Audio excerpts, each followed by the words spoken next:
प्रिय मित्रों, CMPC YouTube channel पर आपका स्वागत, अभिनंदन। लीजिए साइंस और अलग तरह के क्वेश्चन जो आपके रीट के लिए ज़रूरी है और बाकी के सभी एग्ज़ाम्स के अंदर भी ये काफ़ी इम्पोर्टेंस रखते हैं। कोई सा भी हो विज्ञान का, जो ये बेसिक पार्ट है मैंने वो लिया है। इसके अंदर ये 6ठी 7वीं 8वीं की जो विज्ञान है उसके अंदर से ही बेसिक क्वेश्चन आते हैं, चाहे कोई सा भी एग्ज़ाम हो। तो मैंने आज का जो इसके अंदर ले रखा है काफ़ी इम्पोर्टेंट पार्ट है ये भी। इसके अंदर जो क्वेश्चन ले रखे हैं आप देखें, पहला क्वेश्चन कह रहा है ठोस व द्रव के किसी मिश्रण से अवयवों को पृथक करना क्या कहलाता है। ठोस और द्रव के किसी मिश्रण से अवयवों को पृथक करना ये कहलाता है निस्यंदन, जिसको फिल्ट्रेशन कहते हैं। ये आपके इसका आंसर होगा निस्यंदन। आपकी जो विभिन्न विधियां हैं अवयवों को पृथक्करण की विधियां जो है, जैसे प्रभाजी आसवन विधि हुई या जैसे फटकना हुआ, बीनना हुआ, थ्रेशिंग, ये अलग अलग जो तरीके हैं, ये सारे जो पदार्थों को अलग करने की जो तरीके हैं वो आपको सबको पढ़ना चाहिए, उसी का एक पार्ट है। दूसरा क्वेश्चन देखिए, बहुत ही अच्छा क्वेश्चन। वाष्पीकरण हेतु जल को छोटी छोटी क्यारियों में इकट्ठा करना क्या कहलाता है। वाष्पीकरण के लिए जल को छोटी छोटी क्यारियों में इकट्ठा करना कहलाता है लेगून। ये आपको ध्यान रखना होगा, एक इम्पोर्टेंट पार्ट है, 7वीं की बुक का क्वेश्चन है। फिर आता है तीसरा क्वेश्चन। एक प्रक्रिया दे रखी है, एक तरह से रासायनिक प्रक्रिया है। प्रक्रिया ठोस गर्म करें तो वाष्प बनेगा और वाष्प को ठंडा करें तो ठोस होगा। ये प्रक्रिया क्या कहलाती है। ठीक है, डायरेक्ट क्वेश्चन है और ये क्वेश्चन पूछा गया है। ये क्वेश्चन रीट के अंदर पहले पूछ लिया गया है, लेकिन वहाँ अलग लैंग्वेज पूछी गई है। आप अगर ध्यान से देखें तो एक तो इसके अंदर दिख रहा है कि ये उत्क्रमणीय प्रक्रम है, एक तो ये उत्क्रमणीय प्रक्रम है। दूसरी बात, क्योंकि दोनों तरफ चल रहा है, दूसरी तरफ ये जो है एक भौतिक परिवर्तन है। भौतिक परिवर्तन, क्योंकि ठोस से वाष्प में आ रहा है और वाष्प से वापस ठोस, तो ये एक भौतिक परिवर्तन भी है। लेकिन यहाँ इन दोनों प्रक्रियाओं यानी भौतिक परिवर्तन और उत्क्रमणीय प्रक्रम, ये दोनों तो एक कॉमन बातें हैं। यहाँ एक खास जो रसायन विज्ञान का पार्ट है वो बता रहा है, ये वो प्रक्रिया है जिसमें कोई ठोस गर्म करने पर डायरेक्ट वह गैस अवस्था में बदल जाए और गैसीय अवस्था को ठंडा करने पर वापस ठोस अवस्था में बदल जाए। सामान्य अवस्था में एक नियम होता है कि किसी ठोस को गर्म किया जाए तो पहले द्रव अवस्था में बदलता है और द्रव को और ठंडा गर्म किया जाए तो वो गैसीय अवस्था में चला जाता है। और पुनः रिवर्सिबल प्रोसेस कि गैस को गर्म यानी कि ठंडा किया जाए, कूल किया जाए तो वो द्रव में आएगा और द्रव को और कूल किया जाए तो वो वापस ठोस में बदल जाएगा। मतलब बर्फ़, उदाहरण क्या है, बर्फ़ से जल और जल से वाष्प, वापस वाष्प से जल और जल से बर्फ़, यानी ठोस से द्रव, द्रव से गैस और वापस गैस से द्रव, द्रव से ठोस। ये तो एक सामान्य प्रक्रिया। लेकिन कुछ पदार्थ ऐसे होते हैं जिनके उदाहरण नौसादर, कपूर, जिसको अपन कहते हैं ना अमोनियम क्लोराइड, तो ये ऐसे पदार्थ हैं जिनको ठोस गर्म करें तो ठोस से डायरेक्ट वाष्प में और ठंडा करें तो डायरेक्ट वाष्प से वापस ठोस में। ठीक है, बीच वाली अवस्था को डायरेक्ट छलांग लगा देते हैं, द्रव अवस्था में नहीं आते हैं। तो इसके उदाहरण है अमोनियम क्लोराइड, जिसको अपन नौसादर कहते हैं, और कपूर, ये सभी इसी के एग्जाम्पल है। लेकिन इसका नाम क्या है। नाम है इसका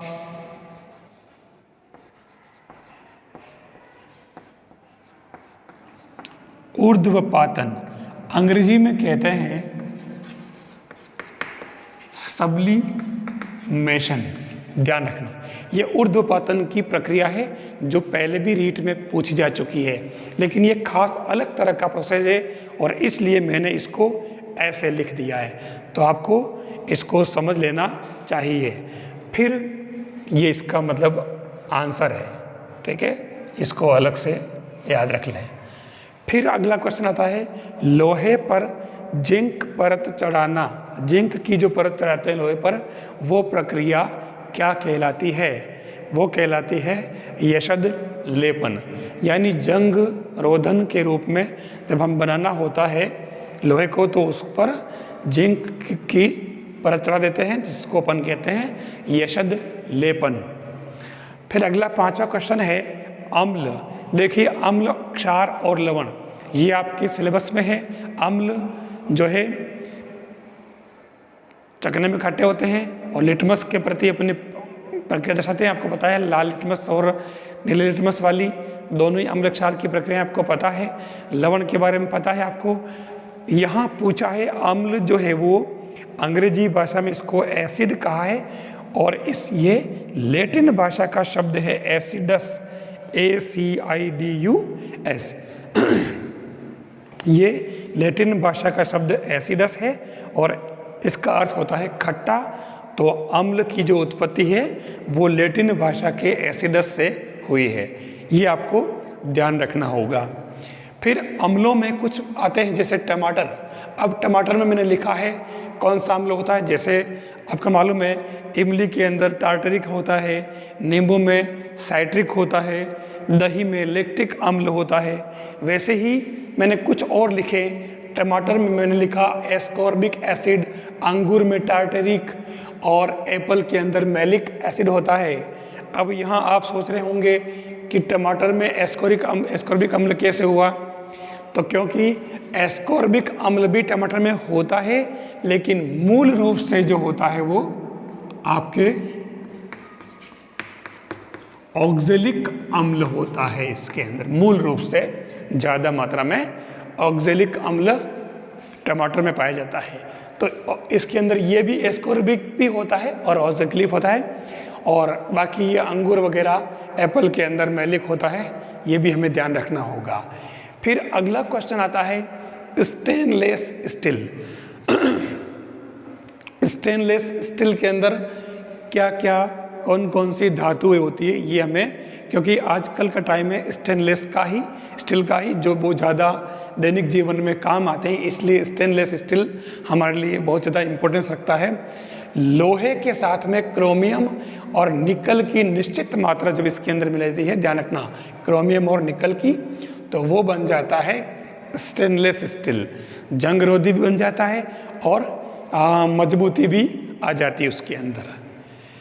फिर आता है पीतल। पीतल जो है वो एक मिश्र धातु के रूप में होता है और उसमें जिंक और कॉपर का मिश्रण होता है। दोनों को आपको याद रखना होगा। मैंने कांसे का भी पहले बता रखा है पहले वाले लेक्चर के अंदर, आपको इसको ध्यान रखना चाहिए। सिंपल क्वेश्चन होते हैं लेकिन तुरंत गलत हो जाते हैं, ध्यान ही नहीं रहता है और चूक जाते हैं, और एक बार चूके तो गए काम से, घर आने के बाद पता चलता है कोई मतलब नहीं होता। इसलिए हमें यहीं पर ध्यान रखना होगा, पीतल में जिंक और कॉपर होते हैं।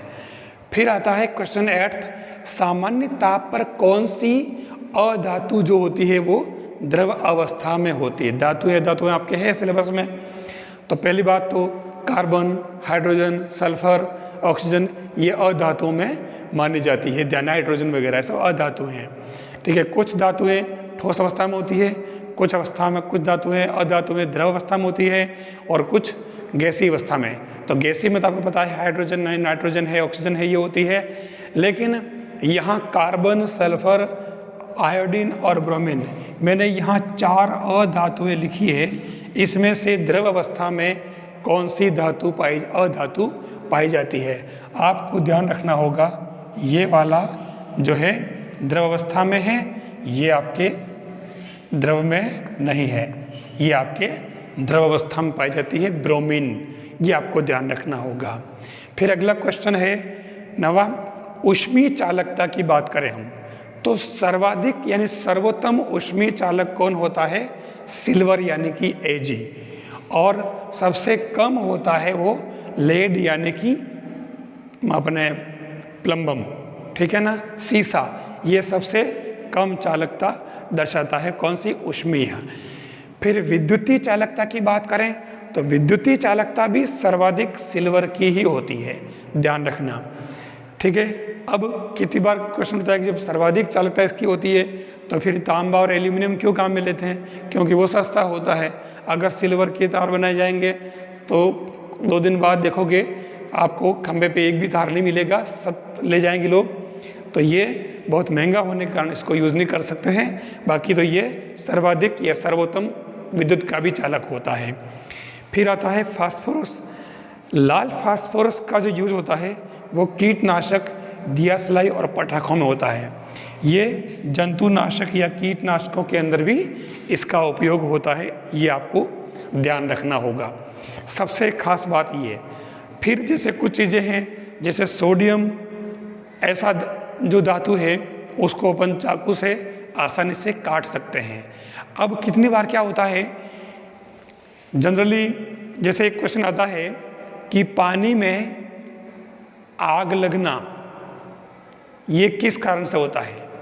पानी में अचानक आग लग जाती है, जादूगर बताते हैं, तो उसमें ऐसी कौन सी गैस होती है जिसकी वजह से वो आग दिखाई पड़ती है? जादूगर उसके अंदर क्या करते हैं, पानी में हमारी नज़रें चुरा करके उसके अंदर सोडियम का छोटा सा टुकड़ा डाल देते हैं। जैसे वो डालते हैं उसके अंदर, पानी के अंदर जो हाइड्रोजन होती है वो जलने का काम करती है और ऑक्सीजन जो है वो जलाने का काम करती है। तो सोडियम तो जलता, मतलब डालते ही विस्फोट करता है, और ऑक्सीजन जलाने का काम करती है, और हाइड्रोजन गैस उसके अंदर निकलती है, वो जलती है। यानी पानी में आग लगना यानी हाइड्रोजन गैस का जलना, ये इसका एग्जाम्पल है। तो आपको इसको भी ध्यान रखना होगा। तो ये आपके काफ़ी इम्पोर्टेंट क्वेश्चन है, आपको इनको स्टडी करना चाहिए।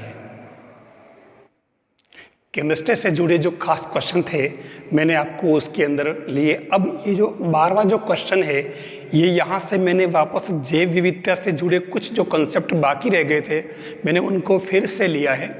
इसके अंदर देखिए, जैव विविधता यानी कि बायोडाइवर्सिटी, पारिस्थितिकी तंत्र वाला जो पार्ट है उसके अंदर ये आता है मेन। और पारिस्थितिकी तंत्र के अंदर जो जैव विविधता वाला पार्ट जो आता है उसके अंदर खास तरह से हॉट स्पॉट के बारे में कुछ जो तथ्य है कि हॉट मतलब किसी भी प्लेस को हॉट स्पॉट घोषित किया जाए, इसके लिए क्या मानक है, कुछ मानक होने चाहिए। तो वो 2 शर्तें हैं, ये आपको अच्छी तरह समझ लेनी चाहिए। क्योंकि मैंने कहा ना कि किसी भी टॉपिक का कोई भी कोना जो आपके सिलेबस में दे रखा है उसका कोई भी कोना छूट नहीं जाए। हम अगर उसको कहीं से भी छोड़ेंगे नहीं तो फिर क्वेश्चन कहाँ से बनेगा? क्वेश्चन तो इसी के आसपास से बनेगा। तो 2 मुख्य शर्तें मानी है तप्त स्थल या हॉट स्पॉट घोषित होने के लिए। पहली शर्त है कि न्यूनतम 1500 विविध प्रजातियां उस क्षेत्र में होनी चाहिए, पहली शर्त ये। दूसरा, मूल आवास का 70% उजड़ गया हो, यानी कि 70% भाग पर जो पब्लिक वहाँ पर रहने लग गई हो और वन्य जीवों के स्थान को पब्लिक मतलब उसको लेने लग गई हो। तो ये 2 शर्तें इसके अंदर जो है वो तप्त स्थल घोषित करने के लिए, हॉटस्पॉट घोषित करने के लिए आवश्यक होती है। आपको इनको अच्छी तरह से याद रखना चाहिए। नेक्स्ट 13 वाला क्वेश्चन कह रहा है कि विश्व की जैव विविधता की 60 से 70% प्रजातियों का क्षेत्र। देखिए, आपके ये क्वेश्चन इतना इम्पोर्टेंट है क्योंकि ये एक अलग चीज़ है, बिल्कुल ध्यान रखना। विश्व की जैव विविधता की 60 से 70% प्रजातियों का क्षेत्र, ये क्या कहलाता है? Magazine centres. देखिए, बिल्कुल इस टॉपिक से हट के बिल्कुल वर्ड है, इसलिए आपको इसको ध्यान रखना होगा कि मैगजीन सेंटर्स क्या है। 60 से 70% प्रजातियों का क्षेत्र जो जैव विविधता का है उसको मैगजीन सेंटर्स नाम दिया गया है, ये हमें ध्यान रखना होगा। अब इसके अंदर जो 4 तरह के जो हमारे हॉट स्पॉट है, पूर्वी हिमालय, पश्चिमी घाट, भारत बर्मा और सुडालैंड, ये 4 जो है हॉट स्पॉट है। हमें इनको अच्छी तरह से पढ़ लेना चाहिए। भारत, ये कुल 4 जो हॉट स्पॉट है वो भारत के अंदर है। कुल 36 हॉट स्पॉट है पूरे वर्ल्ड के अंदर। पहले 34 थे जिसके अंदर भारत में केवल पूर्वी हिमालय और पश्चिमी घाट था, और ये जो है आपके 2 और आ गई, भारत बर्मा क्षेत्र और सुडालैंड। पूर्वी हिमालय में असम, अरुणाचल प्रदेश, सिक्किम और वेस्ट बंगाल के क्षेत्र आते हैं। पश्चिमी घाट के अंदर सह्याद्री की पहाड़ी आती, जो वेस्ट का जो पार्ट है वो, और भारत बर्मा के अंदर आर्द्र शुष्क और पतझड़ पर्वतीय वन इसके अंदर आते हैं। और सूडालैंड जो है वो भारत का जो द्वीप है आइसलैंड, अंडमान निकोबार द्वीप, वो उसके अंदर आता है। ये 4 तरह के जो हॉट स्पॉट है भारत के हैं वो हमें अच्छी तरह से देख लेना चाहिए। अब इसके अंदर एक क्वेश्चन और लिया मैंने, 4R, प्राकृतिक संसाधनों का किस तरीके से उपयोग किया जाए, उसके लिए 4R सिद्धांत जो अपन जानते हैं, रिड्यूस, रीयूज, रिसाइकल और रिकवर। अब यहाँ प्रॉब्लम क्या है, ये तो सभी जानते हैं। दिक्कत ये है कि ये 4R जो है, इन चारों R को आप थोड़ा क्रम देख लें एक तो, और क्योंकि सभी एक जैसे वर्ड है, रिड्यूस, रीयूज, रिसाइकल और रिकवर, ध्यान रखना। यहाँ अगर उसने एक भी अलग वर्ड डाल दिया, वो चारों डालेगा, चारों ऑप्शन के अंदर ध्यान देना, 4 ऑप्शन होंगे और चारों ऑप्शन में वो एक जो है वो एक में ही ये चारों होंगे, बाकी 3 ऑप्शन में यहाँ री के साथ में वो कुछ भी डाल देगा और सभी एक जैसे वर्ड लगेंगे और वहाँ मिस्टेक होने की पूरी संभावना। इसलिए आप ड्यूस, यूज, साइकिल और कवर, ठीक है, ये आपको ध्यान रखना होगा। ड्यूस, यूज, साइकिल और फिर कवर, ये आपको ध्यान रखना होगा 4R सिद्धांत। फिर हम चलते हैं 15वां क्वेश्चन, जैव विविधता शब्द का पहली बार उपयोग कहाँ हुआ, किसने किया। जैव विविधता यानी बायोडाइवर्सिटी का शब्द का जो पहली बार यूज हुआ है वो अमेरिकी कीट विज्ञानी E.O. विल्सन ने 1986 में किया है। देखिए इस टॉपिक से जुड़े जो क्वेश्चन है, मेन क्वेश्चन तो सभी जानते हैं, ठीक है। अब कुछ हट करके क्वेश्चन है, कुछ अलग तरह के, जिन पर हमारा ध्यान नहीं जाता, वो बात, क्योंकि किसने सोचा था कि हॉट स्पॉट की अवधारणा किसने दी, ये पूछ लिया जाएगा। सभी जने हॉट स्पॉट कितने हैं भारत में, कितने टोटल कितने हैं, उनमें क्या क्या होता है, ये सभी जने ने पढ़ा, लेकिन ये बहुत कम लोगों ने ध्यान दिया कि इस हॉट स्पॉट की जो अवधारणा है वो किसने दी, कब दी। नॉर्मन मेयर्स ने दी है 1988 के अंदर, आपको पता है। तो ये आपको ध्यान रखना होगा, जैव विविधता शब्द का पहली बार यूज विल्सन ने किया 1986 में, अमेरिकी कीट विज्ञानी है। फिर आता है icon, international union of conservation of the nature, ठीक है ना, प्राकृतिक जो है वो उनको जीव जंतुओं और पादपों की सुरक्षा के लिए बनाया गया है और 1948 में इसका गठन हुआ है, एक तो ये ध्यान रखना होगा। और इसी के द्वारा रेड डाटा बुक जारी की गई, वो 1972 में इसका प्रकाशन हुआ। और रेड डाटा बुक के अंदर क्या है, विलुप्त प्रायः जातियों जिसमें पौधे और जंतु आ गए, उनके लिए ये रेड डाटा बुक जो तैयार की गई है, जिसके अंदर जो जातियां विलुप्त होने के कगार पर है उनका इसके अंदर नाम दर्ज कर दिया जाएगा ताकि उनका संरक्षण किया जाए। फिर राजस्थान से रेड डाटा बुक के अंदर जो 2 पक्षी है, सलेटी टिटहरी और सैनिक जहांगीर, ये 2 जो पक्षी हैं ये राजस्थान से रेड डाटा बुक के अंदर शामिल किए गए, इसलिए आपको इन दोनों को अच्छी तरह से याद रखना होगा, ठीक है। फिर आता है एक जो कांस्टेंट है अपना कॉन्सेप्ट है सतत विकास की अवधारणा।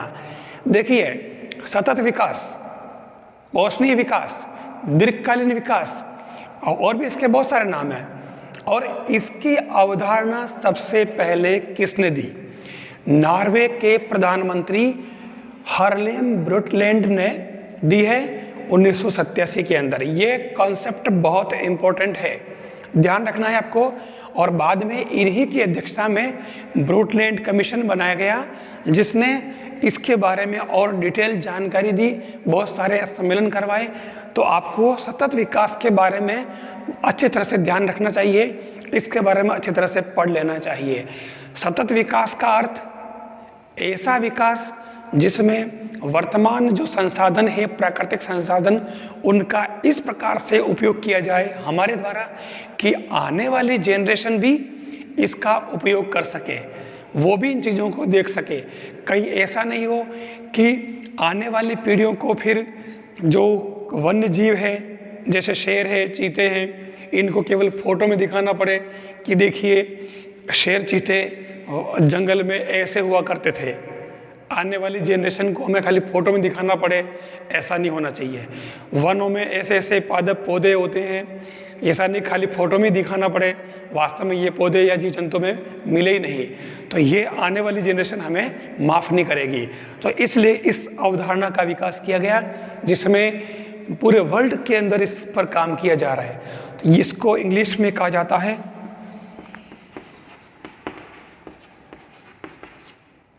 Sustainable development.